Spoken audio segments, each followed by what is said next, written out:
This recording is all about the review questions for Chapter 6.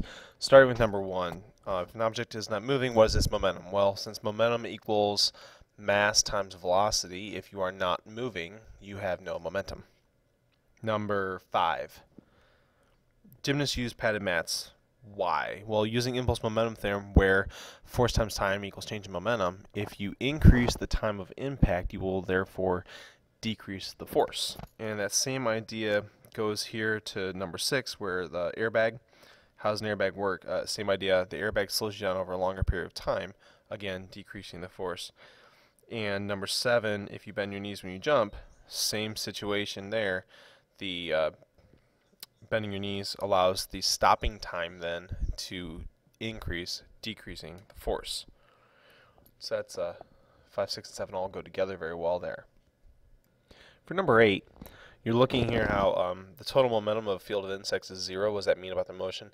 That means each individual insect has its own momentum, but since they're all moving in random ways around each other, they're all canceling each other out. That's why the total momentum is 0. And the same thing with kinetic energy.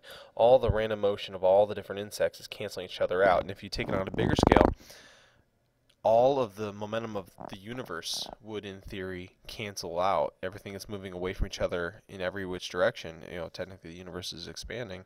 The total momentum there is going to come out to 0, back to the same amount of momentum that was originally present during the Big Bang.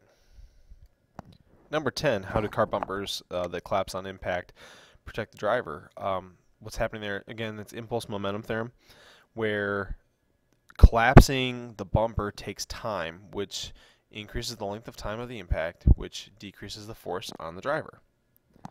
When you look then at number 12 is a problem where you're calculating force and time and all that. Again, you're going to use force times time equals change in momentum, which is mvf minus mvi. And you look here, you got the mass of the ball, you got initial velocity of the ball, final velocity of the ball. Make sure that you're putting the one of the velocities is negative because one's to the right, one's to the left.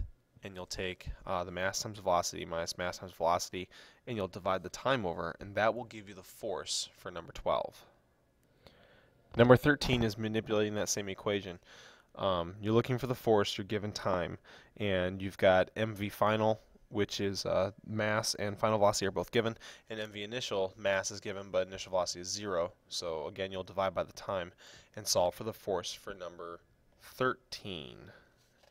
Looking at number 15, if two skaters are initially at rest and they push off each other in opposite directions, what is their total momentum? Well, the total momentum is going to be 0 as well. They're going to cancel each other out because their initial momentum was 0. So if momentum is conserved, it has to have equal momentum before and after the impact or the collision or the separation. For 17, explain how it's conserved when a ball bounces on the floor. Well, here you've got a ball that is moving initially and a floor that's not moving. So the floor is not going to move. Therefore, the ball is going to have the same momentum before and after the collision. Number 18, as the ball falls towards the earth, it speeds up. How do you make that work with conservation momentum? Well, if you look at it from one perspective, you kind of need an interaction of two items to have conservation momentum be something you worry about, because one item can certainly accelerate. So you can look at it that way. You don't have two items. Or you can look at it this way. The force on the ball, which is gravity, is equal to the force of the ball on the earth, which a ball would pull on the earth.